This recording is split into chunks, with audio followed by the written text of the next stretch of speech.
Good evening all, welcome back in my YouTube channel. आज का अपना जो चैप्टर चल रहा था एंटीना एंड वेव प्रोपगेशन, उसी को कंटिन्यू करेंगे। प्रीवियस लेक्चर में जो है अपन ने ग्राउंड वेव प्रोपगेशन स्टडी किया था। आज अपन जो है स्पेस वेव प्रोपगेशन के बारे में स्टडी करेंगे। तो देखो, स्पेस वेव प्रोपगेशन जो है अबव 30 मेगाहर्ट्ज फ्रीक्वेंसी के लिए यूजफुल होता है। तो देखो स्टडी करते हैं स्टार्ट। स्पेस वेव को डायरेक्ट वेव कहते हैं। वे रेडियो वेव जो ट्रांसमिटिंग और रिसीविंग एंटीना के बीच डायरेक्टली ट्रेवल करती हैं, उन्हें डायरेक्ट वेव या स्पेस वेव कहते हैं। ठीक है, देखो क्या होता है, जो स्पेस वेव प्रोपगेशन होते हैं उसमें जो वेव होती है उसको अपन स्पेस वेव या डायरेक्ट वेव कहते हैं। डायरेक्ट वेव कौन सी होती है? जो ट्रांसमिटिंग एंटीना और रिसीविंग एंटीना के बीच डायरेक्टली ट्रेवल करती हैं, उनको डायरेक्ट वेव या स्पेस वेव कहते हैं।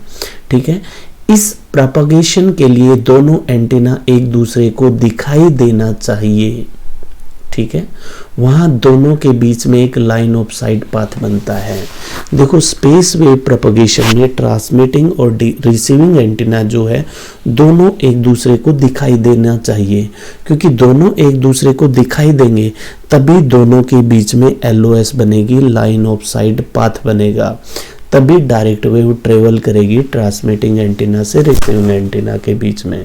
ठीक है, अब स्पेस वेव प्रोपगेशन जो है ये मैंने अभी जस्ट बताया अबव 30 मेगाहर्ट्ज फ्रीक्वेंसी के लिए यूज होता है, क्योंकि हाई फ्रीक्वेंसी के लिए, ठीक है, हाई फ्रीक्वेंसी के लिए क्या होता है, ग्राउंड वेव और स्काई वेव प्रोपगेशन जो है वो फेल हो जाते हैं। ठीक है, तो देखो स्पेस वेव प्रोपगेशन जो होता है उसकी रेंज क्या होगी, 30 मेगाहर्ट्ज टू 3000 मेगाहर्ट्ज। ठीक है, अब यहाँ रेडियो वेव या तो डायरेक्टली प्रोपगेट होगी या पृथ्वी की सरफेस से रिफ्लेक्शन के बाद या ट्रोपोस्फेरिक में प्रोपगेट होती है। ठीक है, देखो आगे बताते हैं। स्पेस वेव प्रोपगेशन 3 कंपोनेंट पर डिपेंड करता है। First direct wave, second ground wave और थर्ड है ट्रोपोस्फेरिक वेव। तो देखो सबसे पहले ब्लॉक डायग्राम देखते हैं, उसके बाद समझ में आएगा। देखो क्या है, अपने पास ये ट्रांसमीटर है, ये रिसीवर है। ठीक है, अगर कोई वेव जो है ट्रांसमीटर से रिसीवर पर डायरेक्टली पहुंच रही है, इसको बोलते हैं डायरेक्ट वेव। ये LOS होती है, लाइन ऑफ साइट होती है।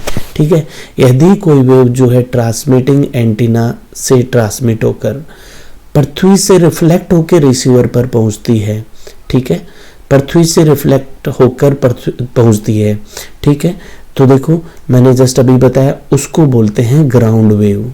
थर्ड जो है, अगर वेव जो है ट्रांसमिटिंग एंटीना से ट्रांसमिट हुई, ट्रोपोस्फेयर से रिफ्लेक्ट होती है और रिसीविंग एंटीना पर पहुंचती है, इसको बोलते हैं ट्रोपोस्फेरिक वेव। ठीक है, तो 3 टाइप के कंपोनेंट हो गए। तो देखो मैंने जस्ट अभी बताया, स्पेस वेव जो प्रोपगेशन होते हैं वो 3 कंपोनेंट पर डिपेंड करता है। ठीक है, डायरेक्ट वेव पर, ग्राउंड वेव पर और ट्रोपोस्फेरिक वेव पर। ठीक है, नेक्स्ट देखो आगे। अब क्या है कि जब ट्रांसमिटिंग एंटीना से रिसीविंग एंटीना तक कोई सिग्नल जाता है तो उसके बीच में काफ़ी सारे ऑब्स्टेकल होते हैं। ऑब्स्टेकल जैसे बिल्डिंग हो गया, हिली एरिया हो गया, कोई टावर हो गया। तो क्या होती है, जब ट्रांसमिटिंग एंटीना से जब वेव ट्रांसमिट होती है तो क्या होती है, अगर कोई बिल्डिंग है ये तो उससे क्या हो जाएगी, रिफ्लेक्ट होकर रिसीविंग एंटीना पर पहुंचेगी। कोई अगर कहीं जो पाथ में कोई एज है उससे डिफ्रैक्शन के बाद रिसीविंग एंटीना पर पहुंचेगी, या कोई ऑब्स्टेकल जो है उससे स्कैटर्ड होकर जो है रिसीविंग एंटीना पर पहुंचेगी। तो इन रीजन के कारण क्या होता है, डिस्टोर्शन प्रोड्यूस होता है। ठीक है, इसको बोलते हैं मल्टी पाथ प्रोपगेशन। ठीक है, देखो तुमने देखा होगा काफी बार टीवी में जो इमेज आती है वो घोस्ट टाइप में आती है, तो वो मल्टी पाथ प्रोपगेशन के कारण ही होता है। देखो क्या लिखा हुआ है, ट्रांसमिशन पाथ में बिल्डिंग, हिल, अदर ऑब्स्टेकल होते हैं। रेडियो वेव इन ऑब्स्टेकल्स के द्वारा रिफ्लेक्ट होती है तथा रिसीविंग एंटीना पर यह रेडियो वेव अलग अलग डायरेक्शन से प्राप्त होती है तथा पाथ की लेंथ भी अलग अलग होती है। अतः यह वेव सेम फेज में नहीं पहुंचती, यह एक दूसरे को कैंसिल कर देती है। यह उनके फेज पर डिपेंड करता है। इसे मल्टी पाथ प्रोपगेशन कहते हैं। मल्टी पाथ प्रोपगेशन के कारण सिग्नल में डिस्टोर्शन उत्पन्न होता है। ठीक है, देखो ये शो कर रखा है, ये जो LOS है लाइन ऑफ साइट है, ये जो है इस बिल्डिंग से रिफ्लेक्शन के बाद रिसीवर पर पहुंचा है, ये डिफ्रैक्शन के बाद, और ये क्या है स्केटर्ड के बाद पहुंचा है। तो इनका जो पाथ लेंथ है और जो ये हैं सेम फेज में नहीं पहुंचती, इसलिए एक दूसरे को क्या कर देती हैं, ये कैंसिल कर देती हैं। ठीक है, अब देखो the most popular example of LOS are TV radar frequency modulation. अगर अपन एप्लीकेशन देखें तो इसका मोस्ट जो एप्लीकेशन होता है वो टीवी ब्रॉडकास्ट में, माइक्रोवेव लिंक और सैटेलाइट में होता है। ठीक है, नेक्स्ट देखो, अब क्या है मैक्सिमम लाइन ऑफ साइट, काफी इंपॉर्टेंट टॉपिक है ये और इजी भी है, देखना इजीली समझ में आ जाएगा। मतलब जो लाइन ऑफ साइट है उसकी मैक्सिमम लेंथ क्या होगी। ठीक है, तो ट्रांसमिटिंग एंटीना और रिसीविंग एंटीना दोनों के बीच की जो डिस्टेंस है वही तो LOS है। ठीक है, तो LOS फाइंड आउट करते हैं अपन। तो देखो सामने डायग्राम में देखो, ये जो आर्क दे रखी है ये पृथ्वी है। ठीक है, ये R0 जो है इस पृथ्वी का रेडियस है। ठीक है, अब अपने पास ये ट्रांसमिटिंग एंटीना है जिसकी हाइट है HT, ये रिसीविंग एंटीना है जिसकी हाइट है HR। जो LOS है उसको अपन ने मान लिया D है, उसका डिस्टेंस क्या है D। इसको दो पार्ट में ले लिया, एक तो जो है DT और DR, यानी D इक्वल्स टू क्या होगी DT प्लस DR। तो देखो क्या दे रखा है, D क्या है distance between transmitting and receiving antenna या length of LOS, ST height of transmitting antenna above ground in metre, HR height of receiving antenna above ground in metre में है। R0 जो है एक्चुअल रेडियस ऑफ अर्थ, पृथ्वी का radius है वो कितना है 6370 किलोमीटर में है। ठीक है, तो LOS D इक्वल्स टू क्या हो गया, D equals to DT plus DR। यानी अपने को क्या करना है DT और DR फाइंड आउट करना है, उन दोनों का सम कर देंगे तो क्या आ जाएगा अपने को maximum line of sight distance आ जाएगा। ठीक है, तो देखो सामने अपने पास दो ट्रायंगल बन रहे हैं, वो भी राइट एंगल ट्रायंगल। एक तो बन गया अपने पास देखो यहाँ पे ABO, दूसरा क्या बन गया CBO। ठीक है, दो ट्रायंगल बन गया अपने पास। ठीक है, तो ABO, तो देखो इसमें क्या ये 90 डिग्री का एंगल है, यानी ये परपेंडिकुलर हो गया, ये बेस हो गया, ये डायगोनल्स हो गया। अपने को फाइंड आउट क्या करना है, अपने को परपेंडिकुलर फाइंड आउट करना है। तो देखो यहाँ पे अपन पाइथागोरस थ्योरम जो है उसका यूज करेंगे। उसके अकॉर्डिंग क्या होता है diagonal square equals to base square plus perpendicular square. हमने को परपेंडिकुलर फाइंड आउट करना है तो perpendicular equals to diagonal square minus base square. ठीक है, यानी perpendicular equals to root of diagonal square plus base square.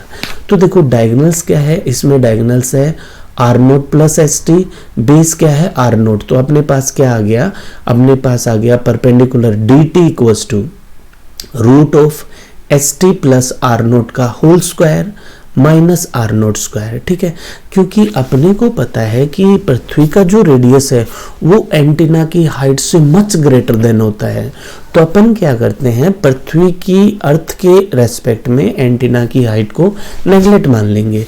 तो अपने पास DT इक्वल्स टू, देखो पहले तो अपन क्या करते हैं स्क्वायर ओपन करेंगे, तो DT इक्वल्स टू ST का whole square plus 2HT R0 plus R0 square minus R0 square, R0 से R0 कैंसिल हो गया और अपन ने ले लिया ST square is less than 2HT R0।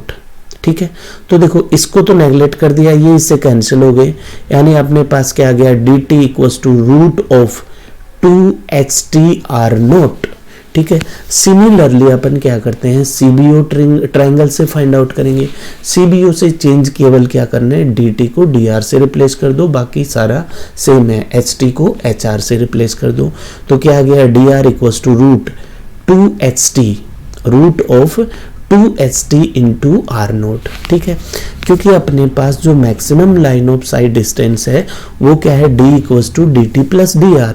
तो अपन क्या करेंगे इक्वेशन 2 और 3 का सम करेंगे, तो D equals to root 2 into HT into R0 plus root 2 into H R into R naught. ठीक है, तो अपने पास रूट 2 आर नोट कॉमन आ गया तो मैंने बाहर ले लिया रूट 2 आर नोट। अंदर क्या बच गया, root S T plus root H are.